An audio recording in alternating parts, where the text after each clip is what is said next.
लाडक्या बहिणीसाठी महत्वाची बातमी समोर येते।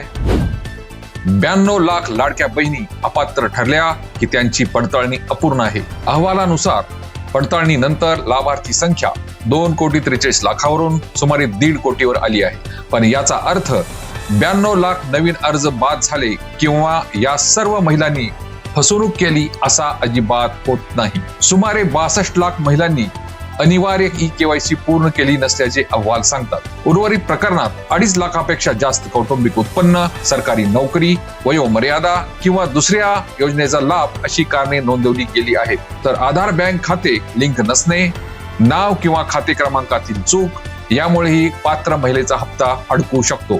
मात्र हे अपात्र ठरणे आणि पेमेंट फेल होणे असे 2 वेगवेगळे प्रकार आहेत। हप्ता थांबला असल्यास अधिकृत पोर्टलवर ई-केवायसी आणि अर्ज स्थितीस तपासा। गरज असल्यास बँक किंवा महिला व बाल विकास कार्यालयात कागदपत्रांची पडताळणी करा। 92 लाख महिला अंतिमतः अपात्र हा दावा दिशाभूल करणारा आहे। कोणालाही OTP देऊ नका आणि लाडकी बहीण योजनेच्या अपडेटसाठी राजकारण सखोल या चॅनलला फॉलो करा।